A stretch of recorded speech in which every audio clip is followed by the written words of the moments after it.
Ajnana-timirandhasya Gyananjana-chalakaya Chakshurmilitan Yena Tasmahi Shri Gurave Namaha. Gurur Brahma, Gurur Vishnu, Gurur Devo Maheshwaraha. Gurur Sakshat Param Brahma Tasmahi Shri Gurave Namaha. Om Akanda Mandalakaran Vyaptan Yena Characharam Tat Padandarshitan Yena Tasmahi Shri Gurave Namaha. Om Shri Gurubhyo Namaha. Hari Om.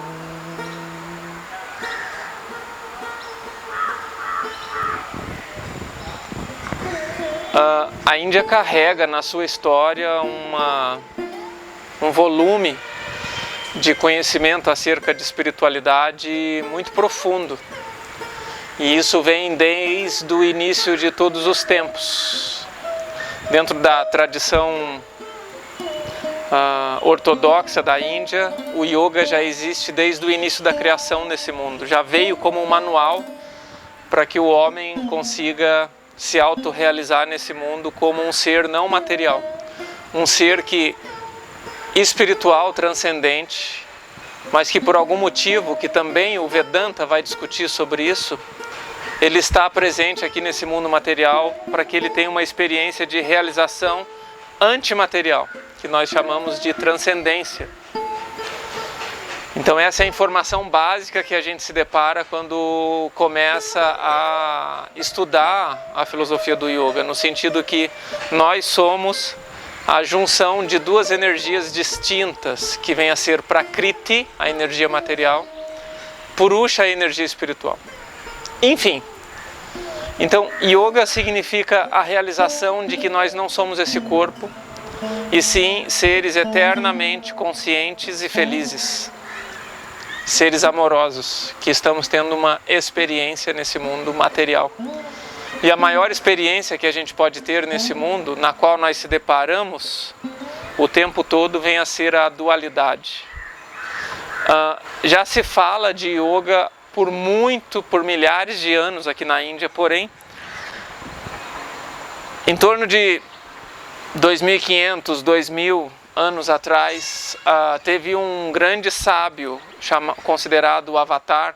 Avatar significa aquele que desce, ou seja, uma manifestação divina que se personificou como um grande líder espiritual chamado Sri Maharishi Patanjali. Sri significa o grande, Maha e Rishi vem a ser o grande santo. Patanjali significa aquele que caiu através da oração, né? Então Patanjali deixou um grande legado e junto com isso uma proposta de prática de yoga. Como sempre, na cultura milenar da Índia, se propõe a didática oral de passar conhecimento. Então Patanjali ele deixou muito volume de conhecimento, mas ao mesmo tempo não tanta coisa escrita. E o que a gente tem acesso hoje, basicamente são 3 tratados que Patanjali deixou. Um sobre Ayurveda, um sobre gramática, e o que mais se popularizou vem a ser o Yoga Sutra de Patanjali. Yoga, conexão com o divino. Sutra significa comprimir muita informação dentro de pouco volumes de palavras. Então, o Yoga Sutra de Patanjali é um livro que basicamente se constitui hoje de 195 ou talvez 196 frases. Cada frase ou aforismo a gente chama de sutra, ou seja, 196 sutras. Esses sutras eles se dividem em 4 capítulos, na qual nós chamamos de pada, 4 padas, 4 pés, 4 capítulos. O primeiro capítulo é chamado de Sadhana Samadhipada. Samadhi significa o transe, ou seja, o grande insight, o grande acesso que o praticante tem, na qual ele realiza a sua essência. Depois o próximo pada, o que nós chamamos de segundo capítulo, Sadhana Pada. Sadhana significa a disciplina, ou seja, o que esse yogi, o que esse praticante faz para conseguir alcançar essa iluminação na qual o autor Patanjali colocou no primeiro capítulo. O terceiro capítulo é chamado de Kaivalyapada. Kaivalya significa os poderes, ou seja, os benefícios que o yogi alcança como resultado da sua disciplina, do sadhana. E por último,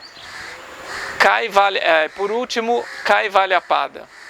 Kaivalya significa libertação, ou seja, a verdadeira liberdade do yogi. O que é? Patanjali vai discutir qual é o conceito de se tornar uma pessoa liberta nesse mundo. Então, primeiro capítulo, transe, samadhi. Segundo capítulo, sadhana, a disciplina. Terceiro capítulo, vibhuti, os poderes. E quarto capítulo, Kaivalya, a verdadeira liberdade. Porém, o mais interessante é que no segundo capítulo, quando o autor vai falar sobre disciplina, sobre o que o praticante vai fazer dentro do seu cotidiano para que ele consiga acessar cada vez mais profundamente o yoga, Patanjali propõe uma didática de yoga. Então, a concepção de yoga como conexão com Deus é algo muito antigo na Índia, vem desde tempos imemoriais. Porém, Ashtanga Yoga, Ashta 8, Anga partes, a yoga de 8 partes, é uma proposta vanguarda, digamos assim, de Patanjali. Ele propõe um método novo, mesmo yoga sendo um conceito antigo. Então, Ashtanga se constitui de uma metodologia dividida em 8 membros, na qual, quando praticamos esses 8 membros de maneira integrada, isso nos conduz dos valores éticos e morais até a iluminação. Então, o primeiro anga é yama. Yama significa as observações do yogi para que ele consiga ter uma conduta adequada, para que ele gere harmonia para tudo que está ao seu redor. Consequentemente, o próximo anga, niyama, vem a ser as proscrições, vem a ser a atitude do yogi para que ele consiga levar uma vida condizente com a verdade na qual ele está buscando. Então, também é observações, assim como o yama, porém são observações internas. Então, se no yama o yogi ele vai gerar harmonia no ambiente externo, no quesito niyama, o próximo anga, o segundo anga que Patanjali propõe, o segundo membro do Ashtanga, vem a ser a proposta do yogi para que ele consiga criar uma harmonia interna.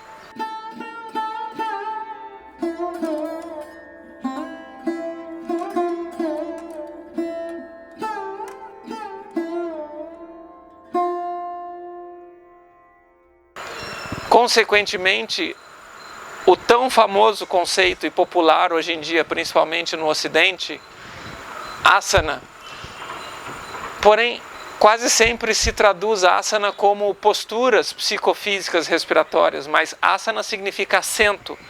Então Patanjali propõe o terceiro anga asana no sentido do quanto o yogi consegue se manter sentado nos seus valores yamas e niyamas.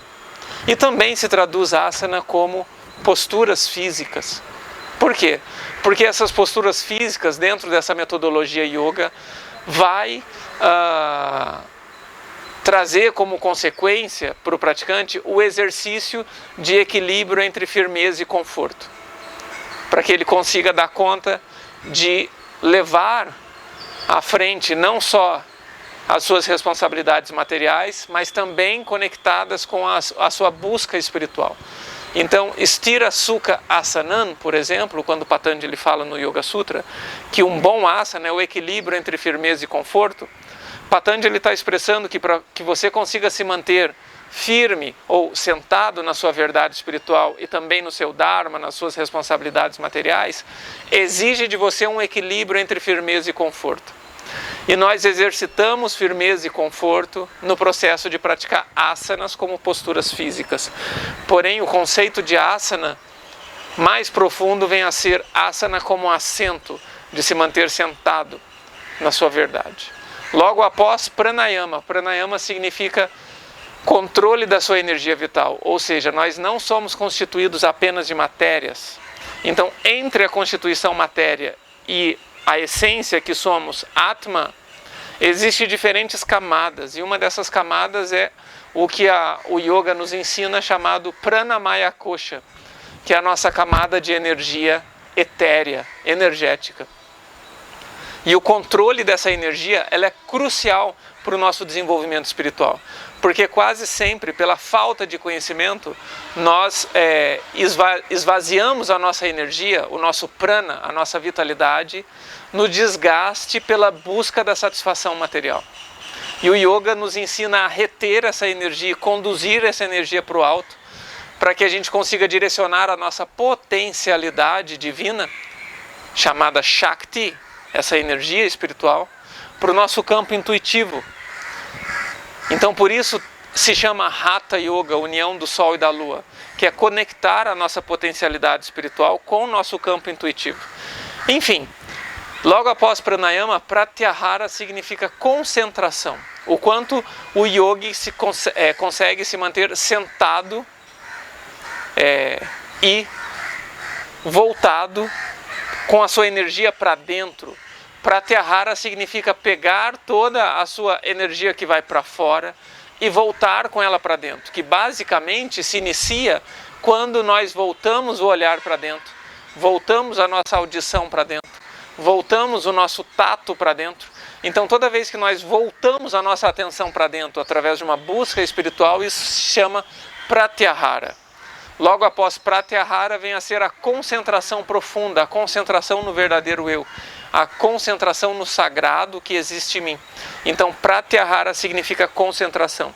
E quando eu acesso essa concentração interna a tal ponto que isso se torna uma contemplação ao divino dentro de mim, nós chamamos essa contemplação de dhyana, é o 7º anga. Dhyana significa meditar, o estado meditativo.